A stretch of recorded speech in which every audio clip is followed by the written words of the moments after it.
예, 안녕하세요. 다시 시작하도록 하겠습니다.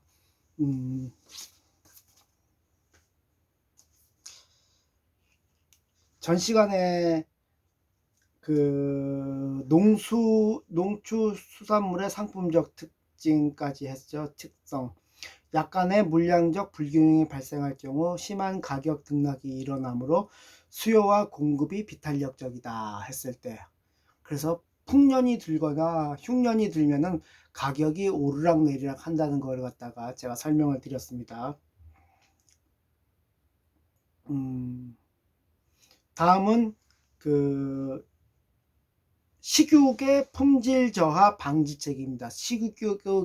식육이라는 건 뭐죠? 소고기, 돼지고기 이렇게 먹는 고기의 품질 저하 방지책은 진공포장 한다는 건 뭐예요? 산소를 갖다가 직접적으로 고기가 산소를 못 만나도록 하는 거죠. 산소가 만나게 되면 어떻게 되죠? 고기가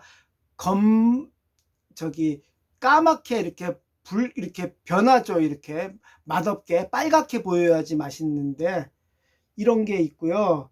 그래서 진공 포장해야 되고요. 열 처리를 조금 해야지 좋고요. 그 다음에 차갑게 저온으로 보존을 해야지 식욕이 고기를 오랫동안 보관할 수 있고 먹음직스럽게 보관할 수가 있습니다.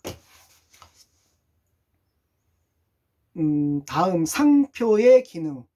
상표, 나이키, 프로스펙스, 오츠니카, 타이거 뭐 이런 게 상표의 기능을 시험에 잘 나오겠죠. 중요한 거니까. 그래서 기업에 있어서의 기능은 뭐예요? 상품을 차별화하는 거예요. 나이키 나는 리복하고는 틀려. 상품의 차별화예요. 리복이 5만원이라 그러면은 나이키는 10만원 20만원 뭐 이렇게 너네들하고는 질적으로 틀려. 뭐 이런 것들. 그 다음에 상품 선택의 촉진. 나는 나이키를 꼭 살 거야. 이렇게 나이키를 살 거야. 그래서 나는 뭐 프로스펙스보단 나이키를 산다. 뭐 이렇게 사람들이 이런 걸 하는 걸 갖다가 상품 선택의 촉진. 그 다음에 고유 시장의 확보. 나이키 매니아들이 있어요. 나이키 매니아들이. 그러니까 이런데 고유 시장이 있기 때문에 나이키 신발은 또 막 신지도 않고 막 몇 켤레 보관하는 사람들도 많지 않습니까? 나중에 되팔이 하려고요. 출처 및 책임에 대한 명확화. 이거는 나이키구나. 네가 생산한 거네. 뭐 이런 것들. 그 다음에 무형의 자산. 아마 나이키 이 브랜드 스워시 마크가 아마 1조 원이 넘을 거예요. 그 마크 하나만 파는 게. 그 다음에 소비자에 있어서의 기능은 뭐냐면은, 아까 말했던 건 기업에 있어서의 기능이고, 소비자에 있어서의 기능은 뭐냐면은 내가 상품을 갖다 식별할 수 있는 게 되는 거예요. 이건 나이키, 이거는 아디다스, 이거는 토미 힐피겨 뭐 이런 것으로. 그 다음에 두 번째는 뭐냐면 정보의 가치 획득. 뭐 예를 들어서 루이비통을 산다. 그럼 루이비통에 대한 정보를 갖다가 충분하게 검색하고 안 다음에 사는 사람들이 되게 많거든요. 그래서 뭐 정보의 가치 획득. 그 다음에 내가 루이비통을 사거나 에르메스를 사는 이유는 뭐예요? 거기에 대한 상품을 보증을 하기 때문에 내가 그 물건을 사는 거예요. 가치가 있기 때문에. 자, 그 다음에 브랜드 확장, 브랜드 익스텐션, 브랜드 확장. 그래서 이거는 뭐죠?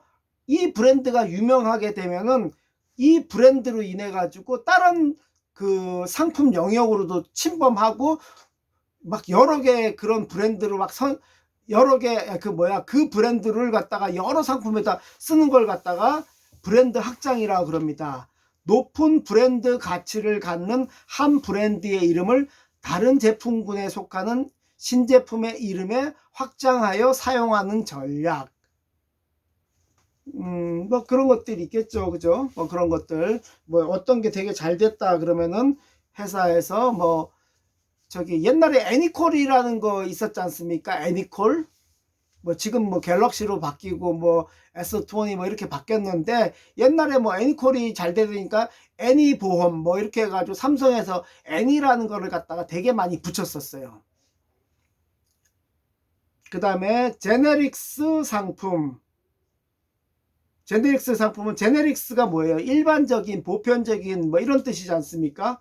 브랜드가 부착되지 않은 상품을 말하며, 이 경우 판매업자, 소매업자가 품질을 보증하는 거. 노브랜드 상품이에요. 노브랜드 상품. 노브랜드 상품인데, 저기 지금 이제 저기 이마트가 있는 그런 노브랜드가 아니라 아예 그런 브랜드가 없는 상품들이 있어요.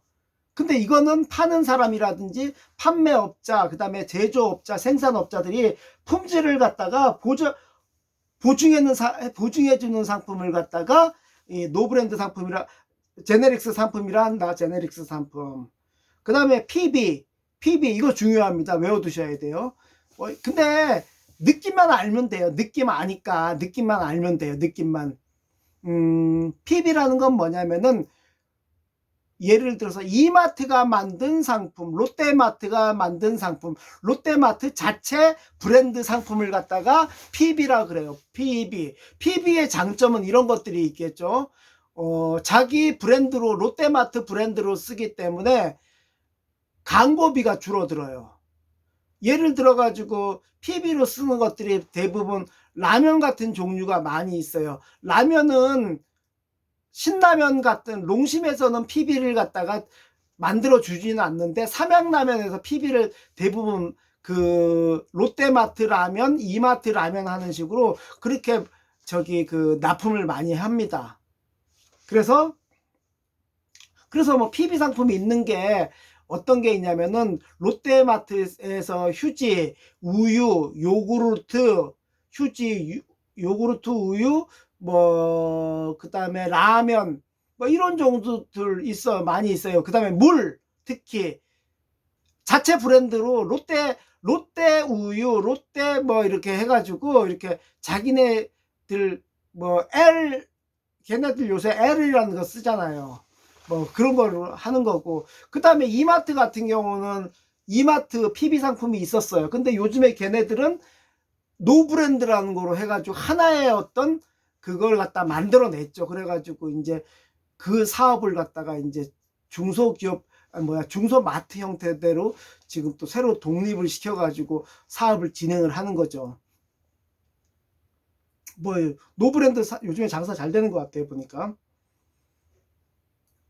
그래서 제조 설비를 가지지 않는 유통 전문 업체가 개발한 상표로, 유통 전문 업체가 스스로 독자적인 상품을 기획하여 생산만 제조업체에게 메이커를 의뢰하는 브랜드. 그래서 라면을 기획해가지고, 이마트 라면을 기획해서 삼양라면, 제조업체인 삼양라면에 의뢰하는 브랜드, 이걸 갖다가 프라이빗 브랜드라고 합니다. 그리고 다음은 점포 레이아웃이 있습니다. 점포 레이아웃은 어떤 게 있냐면은, 이런 것 의미겠죠. 그 레이아웃을 어떻게 하느냐, 여기는 공산품, 여기는 야채첨가, 여기는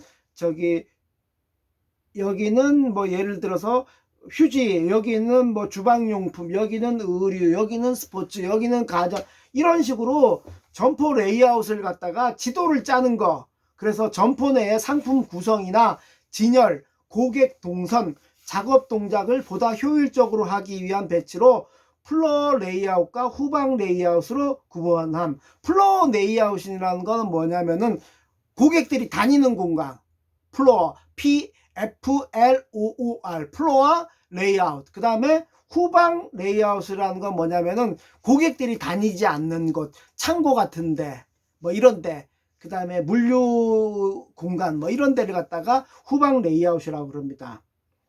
점포 레이아웃의 관리 목표는 뭐예요? 종업원의 동선을 합리화함으로써, 합리화라는 건 뭐예요? 종업원들이 동선이 막 길어. 몇 킬로씩 왔다 갔다 해야 돼. 그럼 이 사람들이 피곤해가지고 일하겠어요? 그러니까 동선을 짧게 바로 물건이 들어오면 그 물건을 바로 고객이 있는 공간으로 진열할 수 있게끔 만들어주는 거를 갖다가, 이거를 갖다가 이렇게 많이 썼네요. 종업원의 동선을 합리화함으로써 그로 인한 효율의 향상 및 작업 능률을 촉진하기 위함. 다음 넘어가겠습니다. 점포 환경 관리의 구성 요소. 점포 환경 관리의 구성 요소.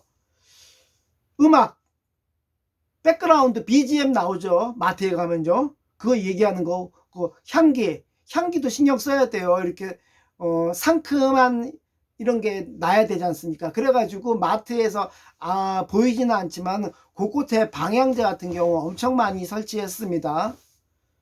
그 다음에 조명 밝아야 되지 않습니까? 다이소 같은 데 한번 가보세요. 조명 엄청나게 밝습니다. 그래서 밖에서 보더라도 번쩍번쩍 거기서는 그게 막 느껴져요. 점퍼 밝은 게. 그 다음에 색상이라는 건 뭐 이런 거겠죠. 여러분들 색상 생각나는 거, 베스킨 라빈스 하면 생각나는 게 뭐죠? 분홍 색깔. 다이소 하면 노브랜드 하면 노란 색깔, 롯데마트 하면 빨간 색깔, 뭐 이런 거 있지 않습니까? 그 다음에 뭐 하여튼간 민주당 하면 파란색, 국민의힘은 빨간색, 뭐 이런 거, 뭐 이건 뭐 그건 아니지만. 자, 그 다음에 점포 환경관리의 구성요소. 그거 했었죠? 조명 색상, 그 다음에 시각적인 커뮤니케이션, 이런 것들도 있고. 시각적인 커뮤니케이션이라는 건 뭐냐면요. 그 안에 이제 뭐 이렇게 하살표 같은 경우 만들어 놓고 이쪽으로 가면은 1차 식품, 이쪽으로 가면은 생활 잡화, 이쪽으로 가면 왕구, 뭐 문구, 뭐 이런 거 해놓은 걸 갖다가 시각적인 커뮤니케이션이라 그래요. 자, 그 다음에 객단가. 고객 1인당 평균 매입액으로 일정 기간의 매출액을 그 기간의 고객 수로 낮추어 산출한 거. 그래서 이거는 편의점에서 예를 들자면 뭐 이런 거예요. 편의점에서 예를 들자 그러면 편의점 하루 객단가 그걸 하려고 그러면 얼마냐면 어떻게 하냐면은 편의점은 24시간 영업하죠. 그래서 24시간 영업했더니만은 정산을 했더니만은 120만 원 팔았어요. 근데 고객이 200명 왔어요. 200명 왔어요. 그러면은 120만 원 나누기 200명 하면은 뭐 예를 들어서 6만 원인가요? 뭐 아니다. 6천 원인가? 6천 원인가 6만 원인가 될 거 아니에요. 그게 이제 바로 객단가라는 거죠. 그래서 편의점 같은 경우는 보통 10,000원 미만이에요. 객단가가. 그래서 그게 이제 객단가 뭐 기본이 되는 게 보통 이런 거죠. 뭐 남자들 같은 경우는 담배 피는 사람들 같은 경우는 담배 하나에다가 뭐 커피 하나 뭐 이런 정도. 물론 이제 많이 사는 사람들 저녁에 이제 뭐 맥주 사고 뭐 이런 사람들 객단가가 높아지는데 이걸 갖다가 1 객단가로 나누려 그러면은 많이 사는 사람 적게 사는 사람으로 나눠가지고 하여튼간 한 사람이 산 그 단가를 얘기를 하는 거예요. 평균적인 객단가. 그 다음에 디스플레이 원칙. 이거 시험에 잘 나오는 겁니다. 꼭 외워두셔야 돼요. 앞 글자 따서 아이드카 AIDCA 어텐션 주목해라. I 인터리스트 흥미를 느껴라. 주목하고 흥미를 길 가다가 보니까 뭐가 있어? 반짝반짝해. 아니면 아줌마가 막 소리를 질러. 주목했어. 그 다음에 흥미를 느껴. 거기서 시식 행사를 막 하고 있네. 떡볶이하고 막 저기 만두하고 막 이런 걸 주고 있네. 디자이어 뭐예요? 욕망. 먹고 싶다. 배가 고프다. 하나 먹었으면 좋겠다. 근데 눈치가 뺀다. 디자이어. 그 다음에 C 컨피던스. 컨피던스. 거기 이제 그걸 그걸 이제 행동으로 하는 거죠. 선택하고 막 이러는 거죠. 컨피던스. 그 다음에 A가 액션. A 주세요. 이거 하나 사겠습니다. 뭐 이렇게 이런 식으로. 컨피던스 확신을 갖는 거죠. 그 다음에 확신을 가진 다음에는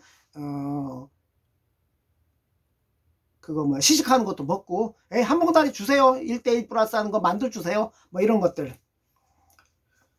그 다음에 전시 진열에 제가 이렇게 앞으로 가는 이유는 뭐냐면요, 시간을 보려고 합니다. 14분 정도 됐네요. 14분 정도, 30분 정도 해가지고 딱 해서 끊어야 되더라고요. 보니까 제가 초보라 죄송합니다.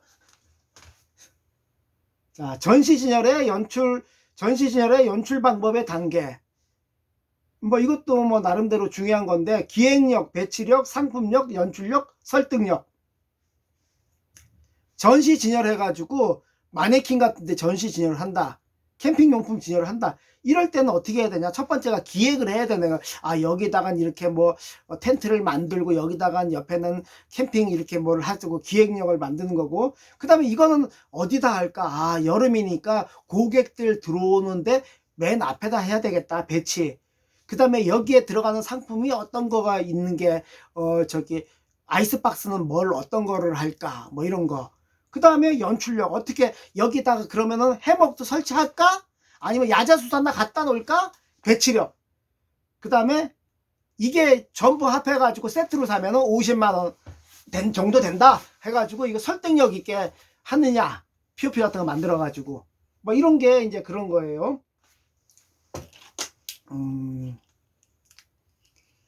잠시 물 한 잔 먹고요.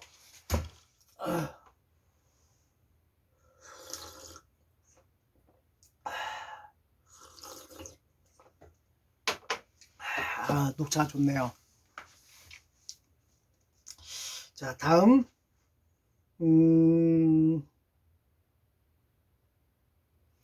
아까 했던 거 전시진열 연출 방법 단계, 요것도 앞글자 그냥 따서 외우세요. 그냥 기배상, 연설.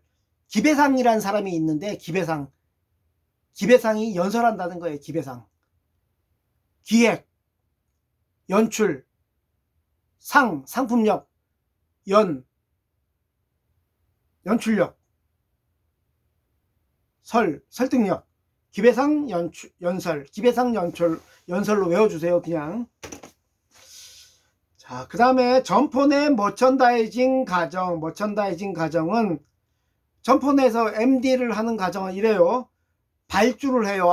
이 물건 저기 그 어묵 100박스만 주세요.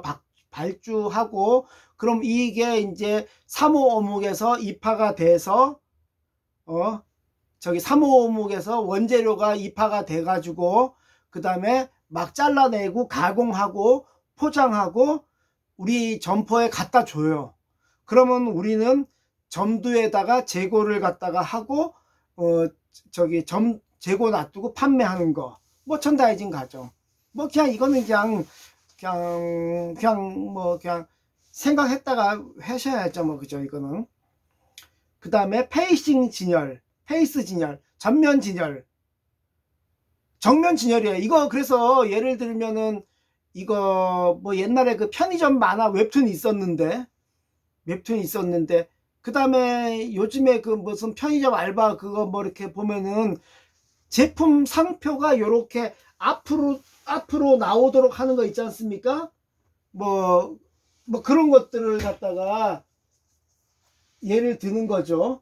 그래서 뭐 예를 들어 가지고 뭐 이게 이제 예를 들어 가지고 여기가 이제 정면이지 않습니까? 정면이 앞으로 이렇게 냉장고에 나올 수 있도록 그 진열하는 기법을 갖다가 전면 페이싱 진열이라 그래요. 그래서 코카콜라라 그러면 코카콜라 면이 앞에 이렇게 코카콜라가 써 있도록, 칠성사이다면 칠성사이다가 써 있도록 하는 거, 그게 이제 페이싱 진열, 정면 진열이라 그러고, 그 다음에 마그넷 진열이라는 건 뭐냐, 마그넷이 뭐예요? 자석이라는 뜻이지 않습니까? 착 달라붙는 진열이다, 이 뜻이에요. 그래서 어떠한 이유로든 고객의 마음을 끌게 하는 매력적인 상품을 적절한 장소에 배치하고 진열하는 방식이에요. 그래가지고 뭐 예를 들어서 가격이 싼 상품이라든지 계절 상품이라든지 요런 상품들을 요소에 배치를 해가지고 고객들이 그걸 찾으러 가는 거죠.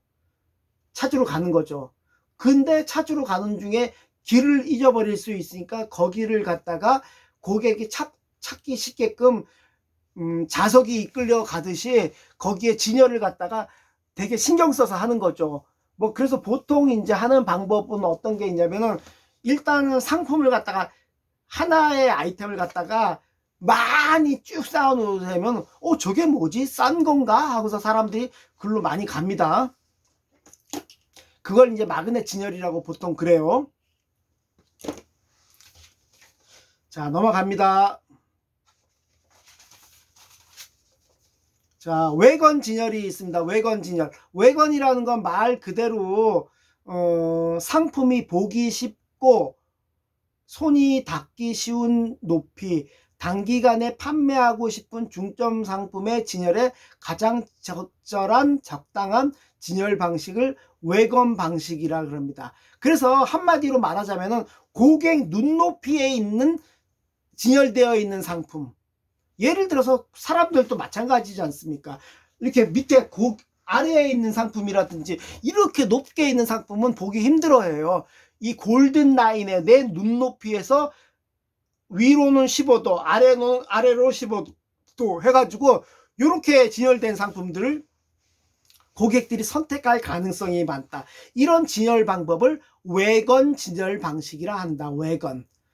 자, 다음은 섬 진열, 아일랜드 진열. 섬 진열이라는 건 이런 거예요. 가다가 보면은 매장에 그냥 그 매대 하나만 벌러덩 하나 있는 것들 있죠. 그래서 거기다가 뭐 예를 들어서 뭐 양발을 판다든지 아니면 팬티 뭐 4,500원 드로우즈 4,500원 해가지고 가격이나 7,500원이었나 4,500원에 파는 것들, 그런 것들을 아일랜드 섬처럼 혼자 둥둥둥둥 떠다닌다 그래서 그 아일랜드 진열이라 그럽니다.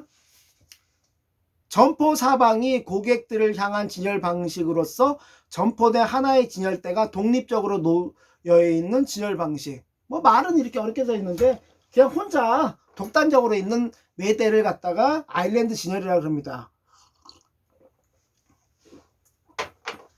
다음 골든 라인, 아까 제가 설명했었어요. 내 눈높이에서 15도, 아래로 15도. 그래서 설명은 이렇게 써 있습니다. 골든 라인, 상품 진열 범위 내에서 가장 판매가 잘 되는 진열 위치로서 상품이 가장 잘 보이고 손이 닿기 쉬운 진열 범위를 골든 라인이라고 합니다. 그 다음에 연출력을 증대시키는 방법, 제가 강의할 때 이렇게 앉아서 하는 게 아닌데 이게 뭐 특별한 여기 뭐 유튜브 장비가 있는 게 아니고 이 단순하게 그냥 휴대폰 핸드폰 하나 가지고 스마트폰 하나 가지고 하다 보니까 이게 뭐 지금 뭐 하다 보니까 뭐 지금 할 수 있는 게 지금 이 방법밖에 없어요. 그래가지고 앉아서 하다 보니까 몸이 자꾸 들썩들썩 합니다. 제가 이해해 주시고요. 그래서 연출력을 증대시키는 방법에는 쇼킹한 표현을 할 것, 쇼킹 뭐 이런 말 있지 않습니까? 쇼킹하게 해줘야 돼. 요즘에는 하도 강도가 세져가지고 웬만한 거 가지고 사람들이 감동하지도 않고 관심도 별로 안 가져져. 그러니까 쇼킹한 걸 써야 돼. 막 동적인 이미지를 활용해 줘야 돼. 이거는 뭐냐면 요즘에는 옛날에는 그냥 바깥에다가 미라지만 놔두고 메뉴판만 놔두는데 요즘에는 음식점들도 바깥에 자기네들이 만드는 음식을 만드는 과정이라든지 이런 것들을 갖다가 많이 보여주고 있어요. 텔레비를 통해 가지고, 동영상을 통해 가지고. 그래서 동적인 이미지를 활용하는 거고, 그 다음에 계절감을 살릴 것. 그래서 보통 유통업체 같은 경우는, 백화점 같은 경우는 한 두세 달을 앞서가요. 아마 지금 5월달인데 지금 벌써 여름 연출력을 해놨을 거예요. 막 원피스라든지 뭐 해변이라든지. 지금 이제 어차피 SS거든요. 스프링 썸머 SS라고 보통 그래요. FW 폴 윈터 해가지고 지금 SS이기 때문에 벌써 백화점 가면 여름이라고 벌써. 그 다음에 보조 도구를 적절하게 활용해야 됩니다. 아까 뭐 제가 얘기했다시피 뭐 여름이면은 막 그물 같은 거 설치하고 거기다가 뭐 가짜 물고기 인형 같은 경우 막 달아놓고 뭐 주부도 달아놓고 뭐 이렇게 하는 거, 뭐 그런 것들 얘기하는 겁니다.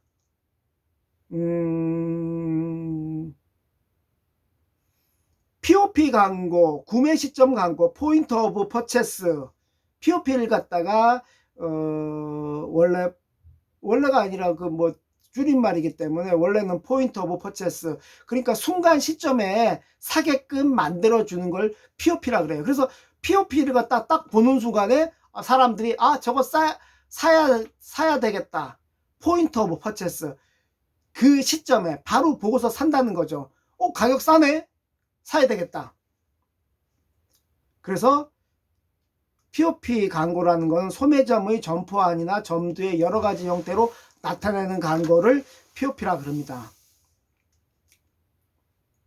커뮤니케이션 활동, 판매 촉진 활동은 여러 가지 것들이 있는데, 판매 촉진을 커뮤니케이션 하는 데 있어가지고 여러 가지 활동이 있는데, 첫 번째는 광고, 당연히 광고죠. 그 다음에 PR, 그 다음에 인적 판매. 인적 판매는 거 가면 이렇게 햄버거 소세지 파는 여사님들, 그 다음에 많지 않습니까? 뭐 이렇게 어묵 파는 여사님들, 그거 얘기하는 거예요. 그 다음에 쿠폰 같은 경우 판매 촉진하는 거, 쿠폰이나 사은품 같은 거 주는 거, 1+1, 1+1, 그 다음에 이거 사면은 쿠폰 10% 할인 쿠폰 드립니다. 뭐 이런 게 커뮤니케이션 활동이고요. 다음으로서는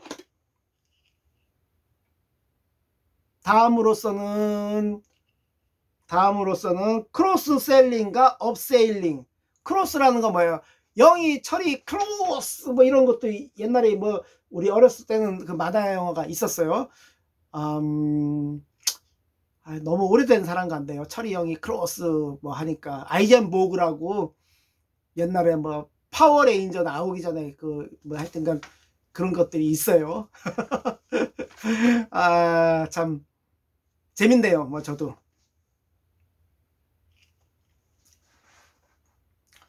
자, 크로스 셀링 설명하겠습니다. 하나의 제품이나 서비스를 제공하는 과정에서 고객에게 비슷한 상품군이나 서비스에 대해 추가 판매를 유도하는 마케팅 기법입니다. 이런 것들이 있겠죠. 크로스 셀링이라는 거는 뭐냐면은 라면 코너에 김치 같은 경우를 갖다 놓는 거예요. 그래서 라면 사면서 김치도 사라 이거예요. 아니면은 라면, 제가 옛날에 했던 건데 라면 옆에다가 양은 냄비를 갖다가 이렇게 같이 주방용품을 같이 양은 냄비를 팔았어요. 그래서 양은 냄비에다가 라면 끓여 먹으면 맛있듯이 그렇게 해라 해가지고 이걸 크로스 셀링이라고 보통 그래요. 다음은 업셀링. 업셀링이라는 건 뭐냐면은 하나의 제품이나 서비스를 제공하는 과정에서 고객에게 더 높은 상품군이나 서비스 판매로 유도하는 마케팅 기법을 업셀링이라고 그럽니다.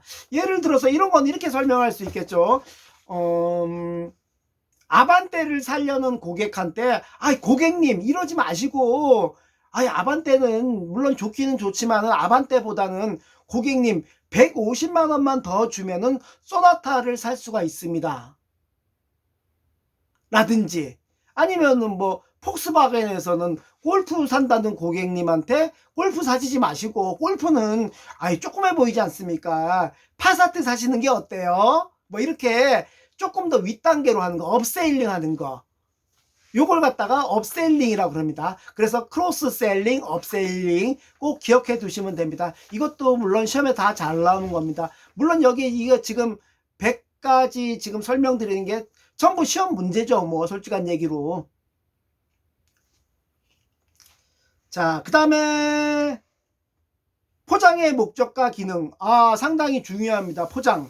옛날에 저는 뭐 유통관리사 1급, 2급, 3급 뭐 있긴 하지만 제가 저 같은 경우는 유통관리사가 아니라 맨 처음에는 판매관리사였어요. 뭐 그러다 보니까 제가 뭐 되게 오래된 사람 같아요. 파고다 온 갈 사람 같이 보이는데 판매관리사였어요. 그리고 제가 처음으로 태어나서 땄던 자격증이 판매관리사라는 자격증이었어요. 그거 덕분에 그래도 그룹공채에 입사하게 됐습니다. 그때 옛날에 재계 21위 정도인 동양그룹에 입사하게 됐죠. 그때 좋았습니다. 되게 좋았고요. 그래도 그 자격증 때문에 제가 그룹공채, 우리 때는 공무원들 대학교 나와서 공무원들 가려는 사람들이 별로 없었어요. 아무도 없었어요. 간다 그러면 행정학과에서 행정고시 준비를 하거나 아니면은 7급 공무원 준비를 했었는데 9급은 죽어도 안 가려고 그랬어요. 왜냐 그러면은 사회적인 처우가 되게 약했거든요. 그때 월급이 뭐 그런데 하여튼간 그 당시 저는 몇 년도라고 얘기하지는 않겠는데 옛날에 제가 회사 생활 처음 시작할 때 월급을 50만 원 받을 때 공무원들은 그때 9급 공무원들은 15만 원 수당까지 합하면 21만 원 정도 받았어요. 그러니까 사람들이 다 전부 다 대기업에 가려고 그랬겠죠. 근데 지금은 시대가 바뀌어가지고 공무원들이 짱이에요. 짱이에요. 좀 어색했죠? 그냥 남들이 이렇게 하는 것 같아가지고 저도 한번 해봤습니다. 혹시 불편하셨으면 사과드리겠습니다. 자, 포장의 목적과 기능하고 끝마치기, 이번 시간 끝마치도록 할게요. 내용물 보호. 당연히 그 포장이니까 내용물 보호하는 거고, 상품을 운송, 보관, 판매, 소비하도록 하는데 편리하도록 함. 포장이 없었으면 물건 막 다 깨지고 막 그랬을 거예요. 막 이동하고 그러면은. 다음, 상품의 판매 촉진. 원래 내용물은 별 볼 일 없는데 포장을 어떻게 하냐에 따라 가지고 이 상품의 값어치가 되게 근데 이게 사회적으로 지금 문제가 많이 되고 있어요. 너무 포장지가 많다는 거죠. 물건은 요만한데 포장지가 이따시만해요. 문제가 되게 많은 거예요. 뭐 홍삼 세트라든지 추석 때 물건 받아보시면 알죠? 그 다음에 소비 사용에 대한 정보 제공, 포장지로 정보 제공하는 거죠. 보면 거기에 뭐 상품 성분이라든지 유통기간이라든지 어떻게 먹어야 되는지. 그래서 이번 시간은 여기까지 하고 지금 벌써 첫 번째, 두 번째 지금 보면 이렇게 됐습니다. 하여튼간 그래서 여러분들 시간 없으신 분들은 이거라도 좀 들으시고 문제라도 한번 풀고 가시면은 괜찮을까 싶습니다. 그러면 다음에 제가 빨리 업로드 계속 하도록 하겠습니다. 감사합니다.